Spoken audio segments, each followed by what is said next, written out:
Olá, caçadores de história! Se segure firme, porque o capítulo que capturamos hoje vai arrepiar até os ossos. No último capítulo, vimos o nosso protagonista se unir a Anne para enfrentar Erka, mas agora tudo se intensifica. Ele está no topo de um pilar, o vento soprando com força, quase querendo derrubá-lo, enquanto observa Erka, e ela cresce diante de seus olhos. Cada instante, a transformação em seu corpo é brutal, e em seu corpo descomunal tem reflexo de um amor distorcido que ultrapassa a barreira da loucura. Erka, com a sua voz suave e perturbadoramente doce, chama desesperadamente pelo seu marido, quebrando o silêncio da cidade que, por conta de todos os sacrifícios, ficou abandonada. Pode!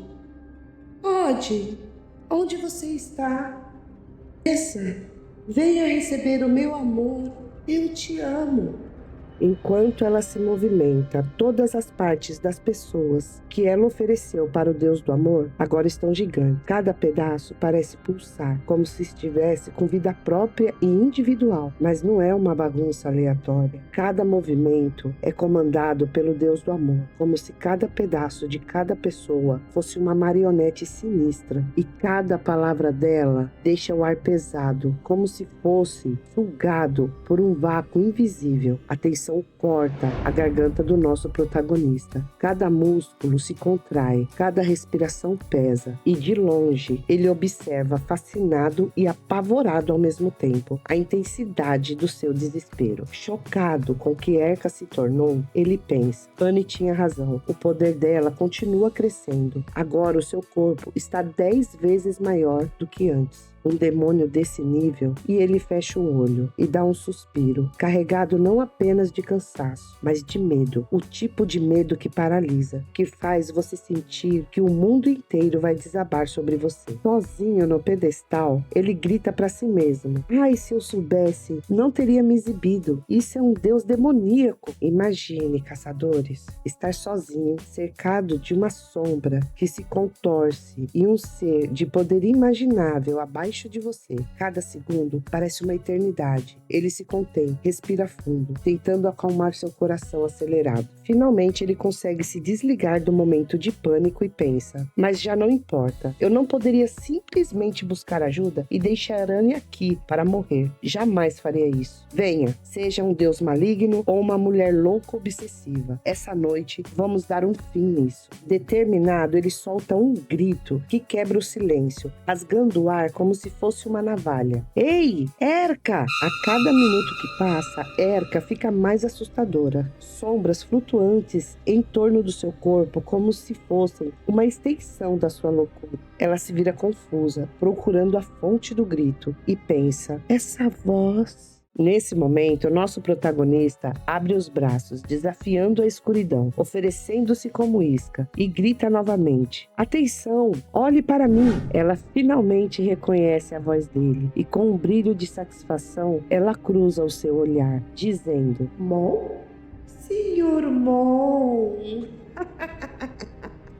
Finalmente vai aceitar o meu amor? Pessoal, esse é o grande momento do nosso protagonista. Vai ser o seu maior ato heróico e nada pode ofuscar o seu brilho. Ele encara o deus demoníaco com um leve sorriso e diz: eu nunca aceitarei o seu amor. E é agora que a nossa tensão aumenta e a nossa curiosidade fica a 1000 por hora para saber o que vai acontecer. E ele abre os braços e faz um olhar que faz parecer que ele está mais louco do que a Erka, que está possuída pelo deus demoníaco, e grita: porque eu sou um paraquedista! Meu Deus, ele poderia ter dito tanta coisa com mais significado que com certeza nem a Erka, com todos os cérebros que ela ofereceu para o Deus do amor, não conseguiu entender essa deixa. Quem somos nós para entender, não é mesmo, pessoal? E com isso, ele se lança do penhasco, com essa frase que faz ele parecer mais um herói de comercial de margarina. E não para por aí. Ele continua gritando: paraquedista número 1, Mo Combel, pronto para ação. Ele estava tão alto que o vento parece uivar com a velocidade da sua descida. Erka, mesmo em sua forma medonha, consegue expressar um sorriso de satisfação ao ver o nosso protagonista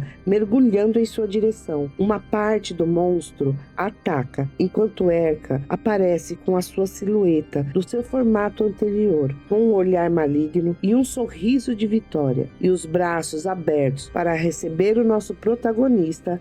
Ela diz: Senhor Mon. Enquanto estava caindo numa velocidade inacreditável, nosso protagonista diz em voz alta, como eu havia previsto. Para a alegria do nosso protagonista e total tristeza de Erka, Annie surge voando, segurando Mon com firmeza, mantendo-o seguro contra a gravidade e contra o ataque de Erka, que poderia matar os dois em um único golpe. Enquanto está em um voo seguro nos braços de Annie, o nosso protagonista começa a contar os seus planos. Escute, Annie, agora vou dizer o que você precisa fazer. Primeiro, depois de ter sido corrompida pelo Deus maligno, Erka não pode ser simplesmente morta. Acredito que você já tenha percebido isso. Nosso objetivo não é matá-la e nem despertá-la, mas encontrar a fonte da contaminação do Deus maligno. Um anel, um colar, acessório, amuleto, algo assim deve existir. As regras deste mundo não permitem que um poder assim se manifeste do nada, mesmo para os deuses. Por isso, esse meio deve estar ao lado dela. Preciso que você abra caminho para mim. Annie, preocupada, pergunta: abrir caminho? Exato, ele responde com segurança. Você suprime com fogo e eu com a minha mobilidade. Me aproximo dela para encontrar a fonte da conexão. Apenas 10 minutos. Se não encontrarmos, nos retiramos. O vento uiva ao redor deles, carregado pelo peso da tensão. Cada batida de asa, cada movimento, parece ecoar pelo espaço vazio. Annie, preocupada, contesta: Jovem mestre, mesmo que eu consiga atacar ela com metal, talvez não consiga contê-la, no estado atual que ela se encontra. Para deixar Annie mais tranquila, ele responde: Não se preocupe, eu vou atrair a atenção dela e fazer ela baixar a guarda. Então você a golpeia e a pressiona. Annie pousou nervosa e gritando: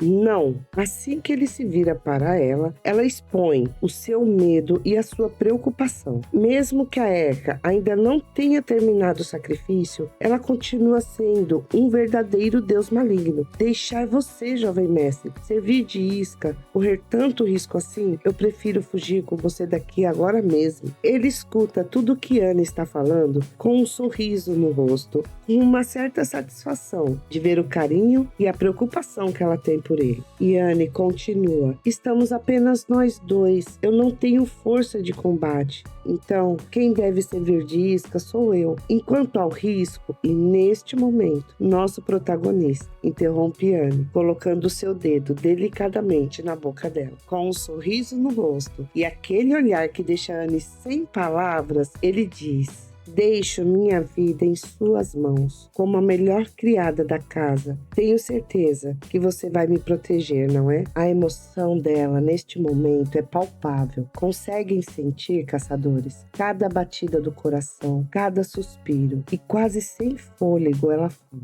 Mas mestre, jovem mestre, como saber o momento exato para atacar? E a tensão aumenta com essa pergunta de Annie. O coração do nosso protagonista vai a 1000 por hora, mas para que ela não perceba, com a voz suave, ele diz: Não importa o momento. Ele dá alguns passos para trás, se joga em direção da Erka, gritando: É agora, Annie! Enquanto ele cai, todos os braços que Erka tem disponível a seu favor vão em direção do nosso protagonista. Sem tempo para hesitar, Annie invoca o seu poder de proteção. Uma chuva de punhal cai sobre Erka, iluminando o céu como se cada punhal fosse um raio, caindo sobre Erka e cortando e furando cada parte do seu corpo descomunal. Erka solta um grito de dor. Annie avança com sua espada em punho. Ela grita: Erka! Erka reconhece Annie e diminui o seu corpo descomunal, quase retornando ao seu estado anterior. Mas a tensão permanece. Cada gesto é carregado de perigo. Cada momento é uma dança entre a vida e a morte. O golpe de Annie acerta a Erka em cheio. O choque é profundo. Ela, surpresa, murmura murmura: Mestra, você realmente voltou? Anne responde firme: Sim, eu voltei. Eu voltei, Erika. Voltei para te salvar.